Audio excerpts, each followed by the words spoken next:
Hello, I am another generic YouTuber guy who's going to rant about a game that has already been known to have problems with it. Wow, whoopee. This is going to be an unscripted rant about things that I have noticed and that irk me, that ruffles my feathers within the game of Marvel Rivals. A game that, contrary to what you may believe after what been saying for this video, I actually do like the game a lot.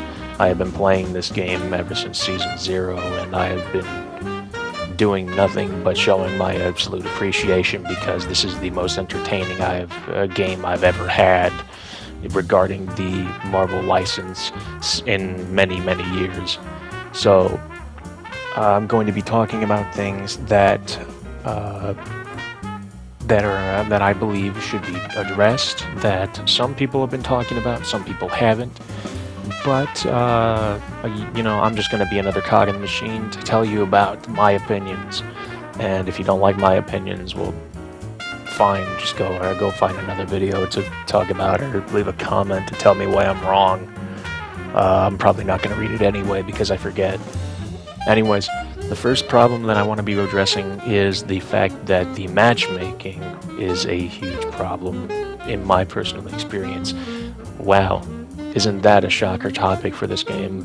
The one thing that people have been talking about ever since, I'd say season maybe 3, 2, hell, even 1 probably, but the matchmaking definitely is noticeable because ever since people started accusing the game devs of NetEase of putting EOMM in the game, things have kind of gotten worse.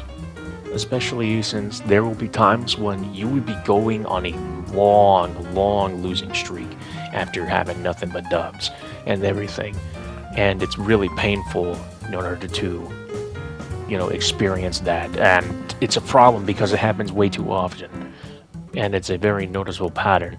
You'll be doing good for maybe a match or two, and then you'll be hit with a bombardment of more than at least 5 straight continuous losses, whether they're going to be hard fought and you're going to be carrying the entire team, or nobody does good and everyone goes 0 and nothing, 0 and 5 or 0 and 10, and the enemy team will be having no deaths.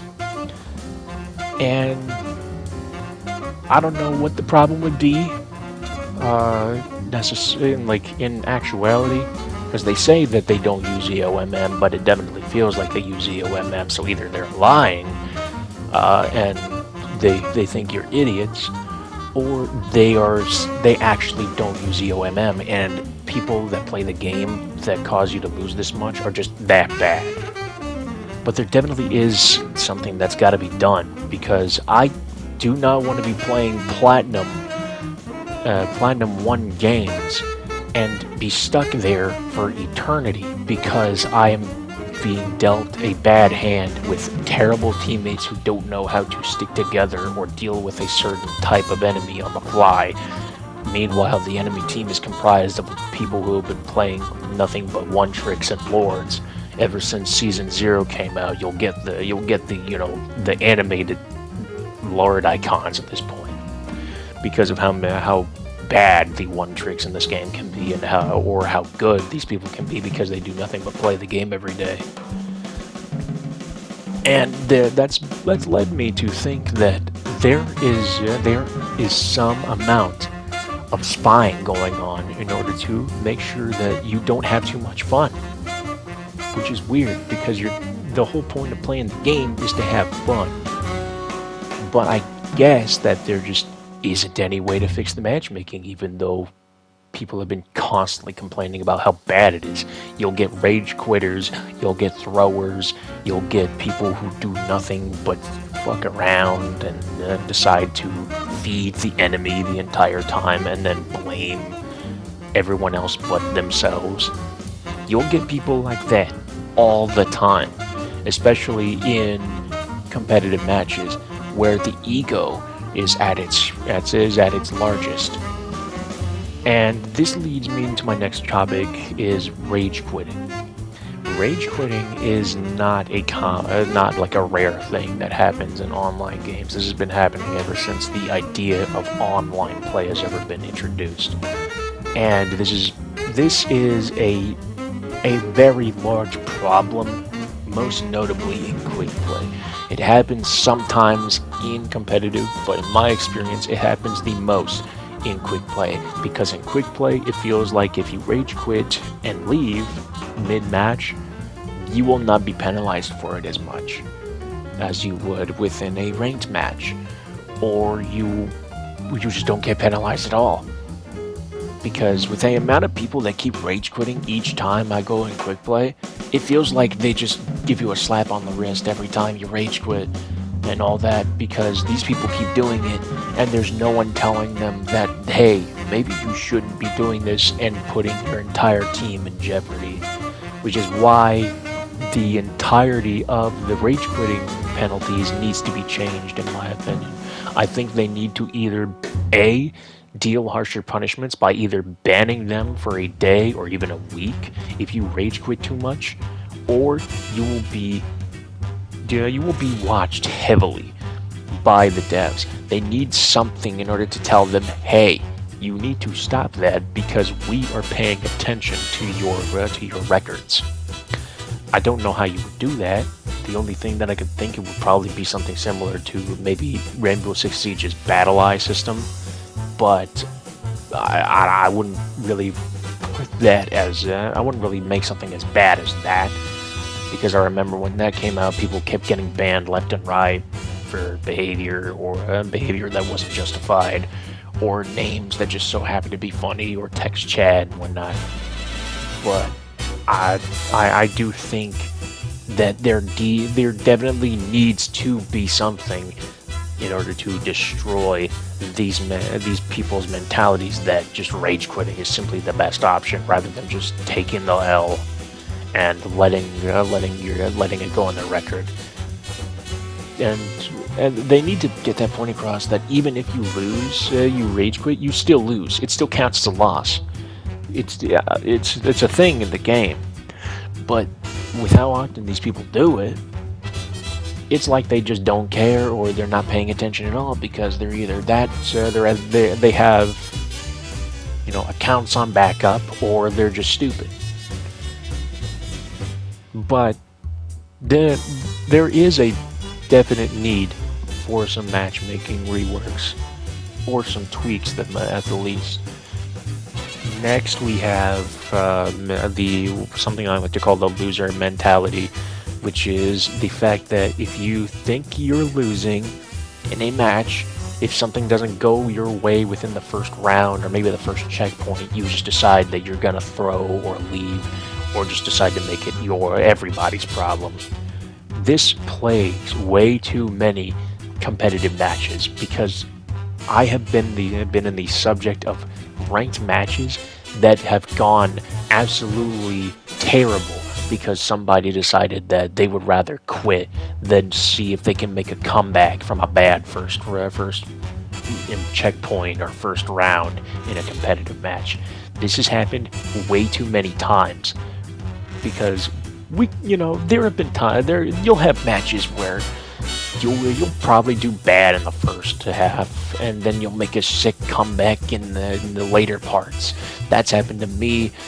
I've been able to be on teams where I'm in matches where we've been able to make a comeback, or the vice versa, and we stomp them, and then they make a huge comeback and hold us off at the huge choke point. That's happened a lot of times.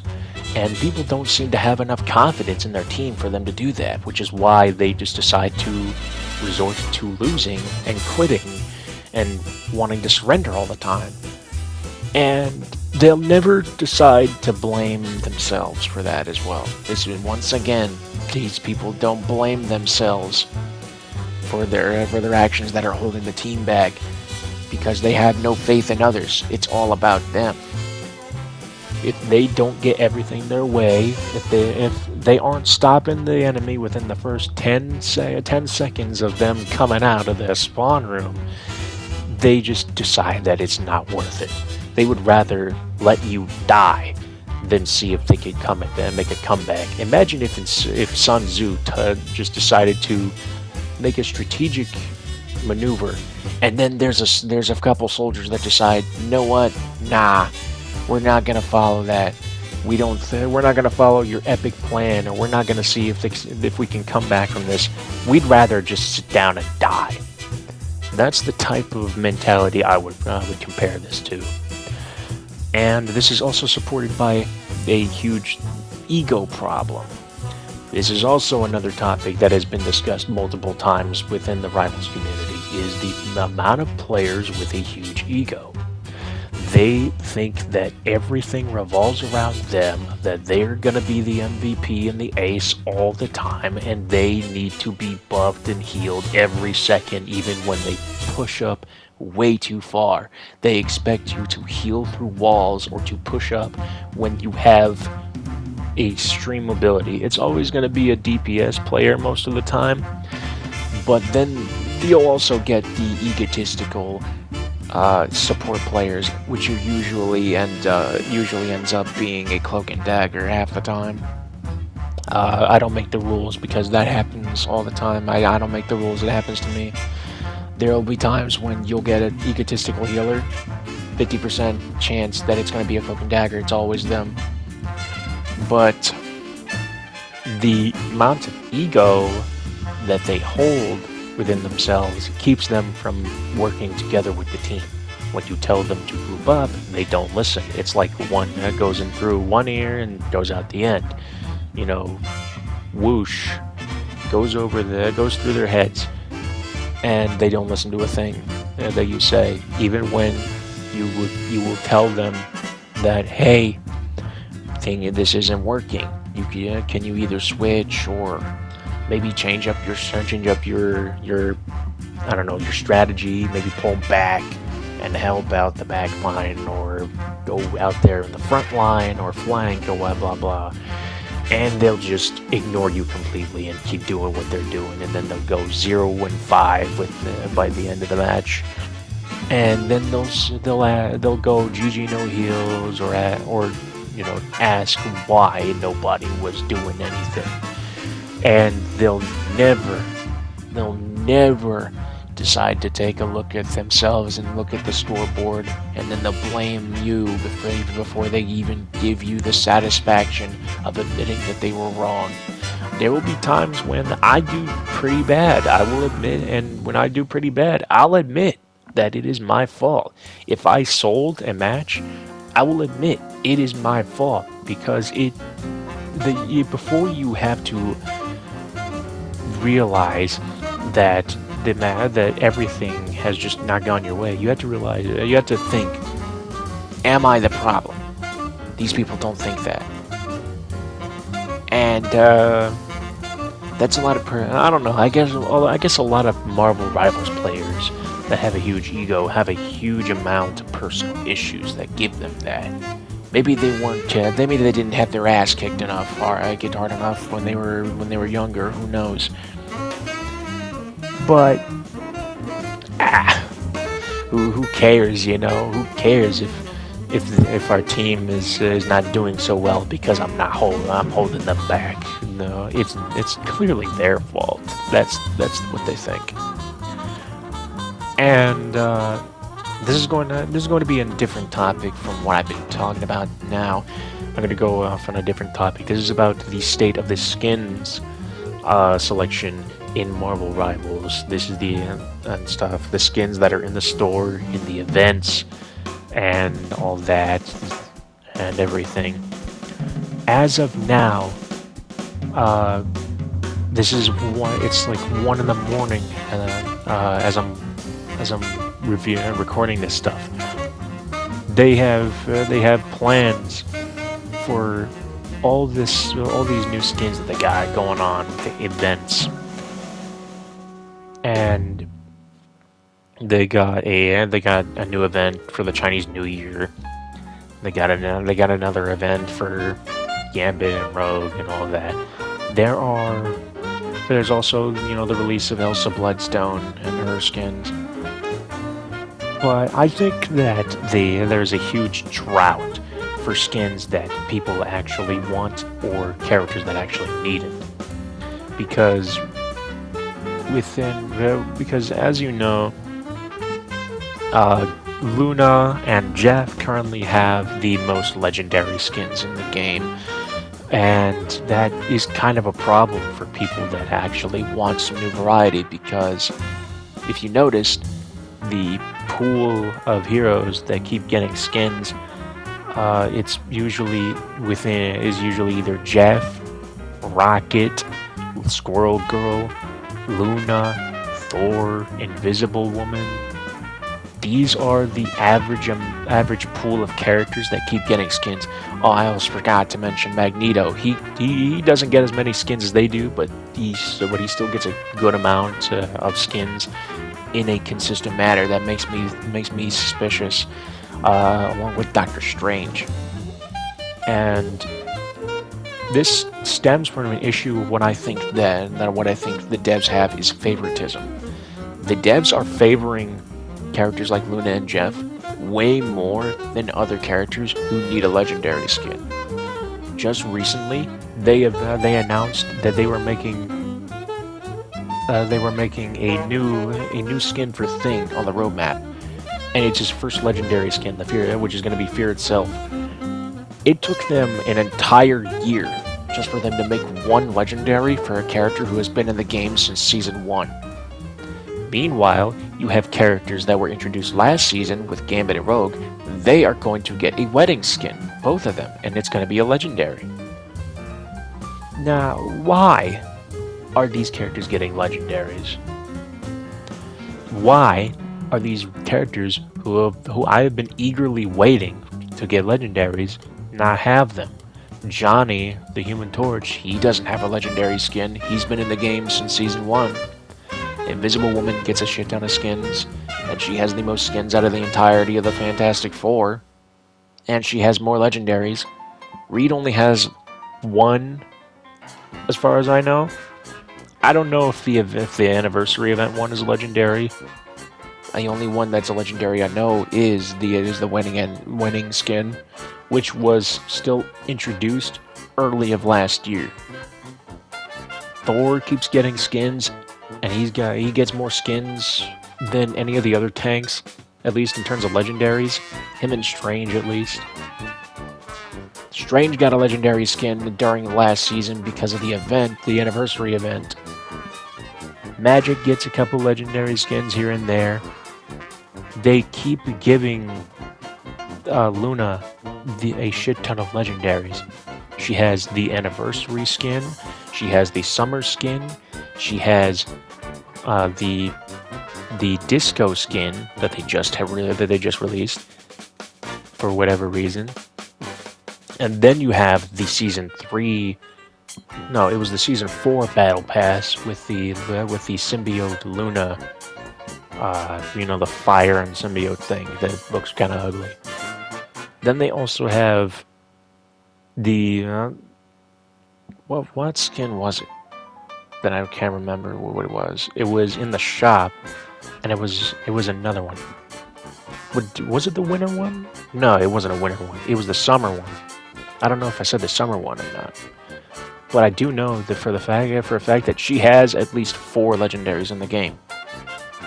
And that's more than most characters.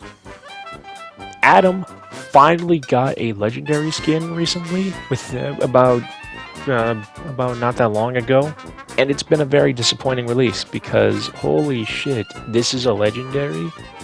His effects don't even look that good.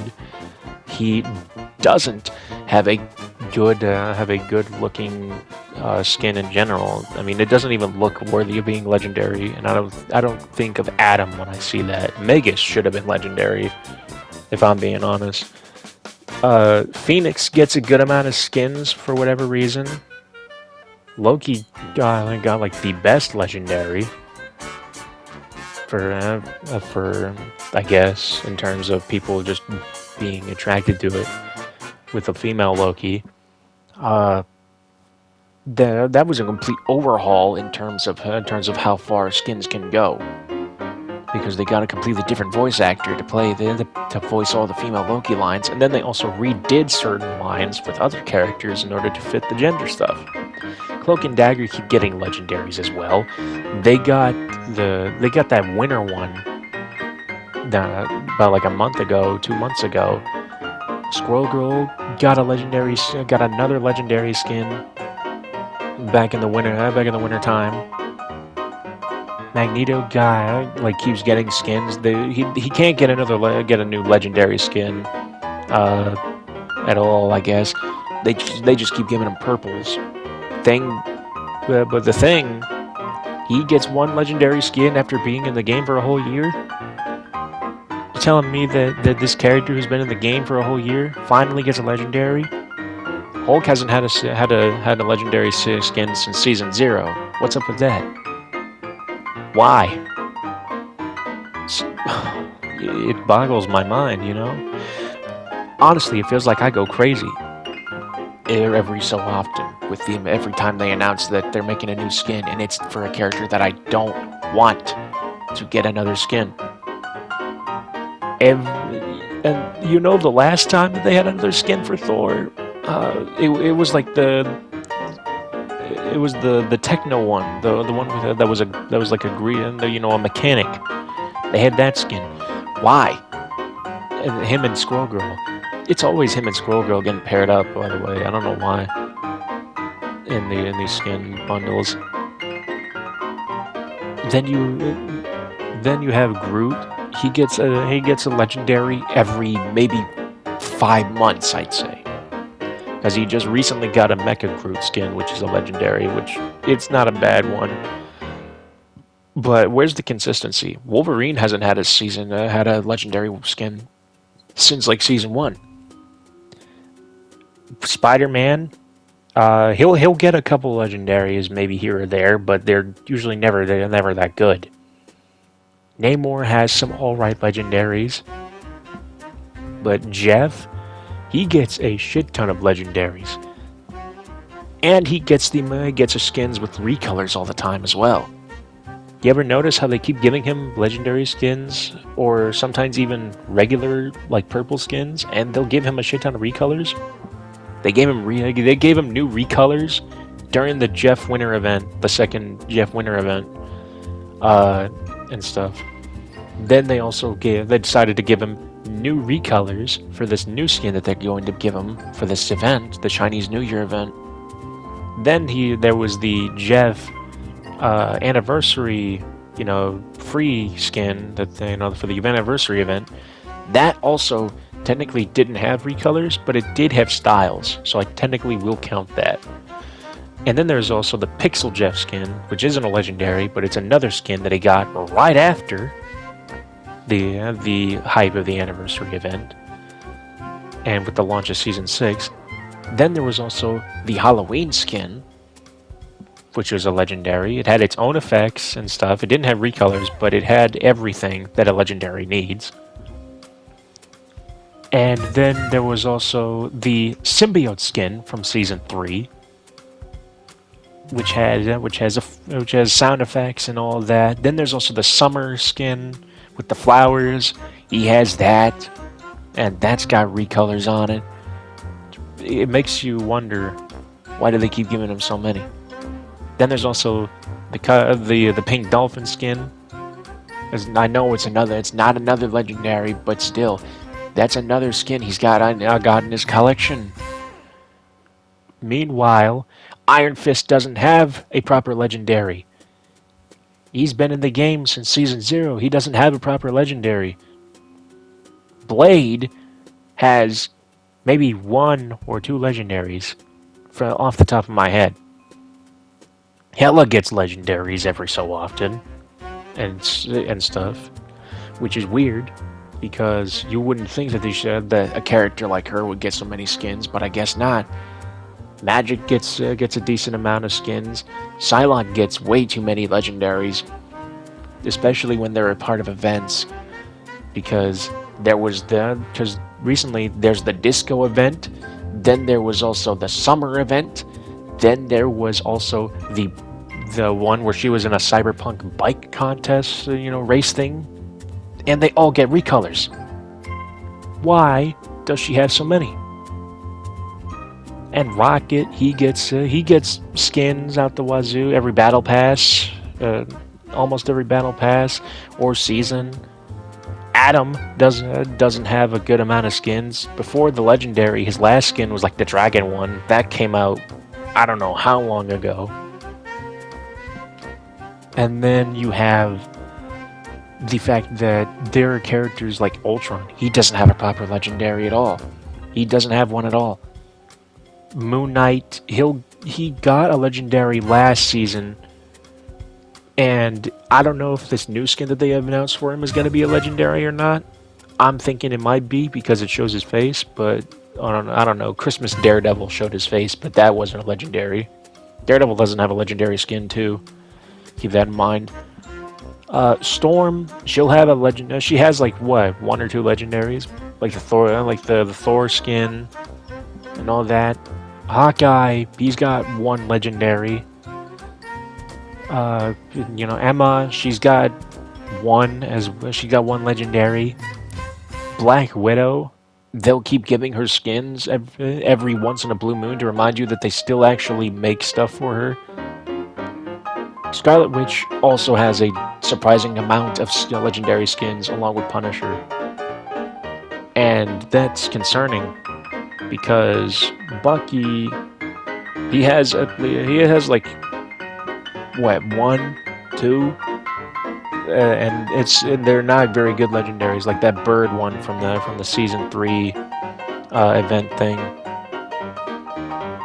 I don't know why they have that. Why they thought that would look good. That skin looks terrible. But I don't know. I really want them to pay attention to the fact that there are characters that desperately are in need of new skins, and they just give them what the people have been wanting for a long while.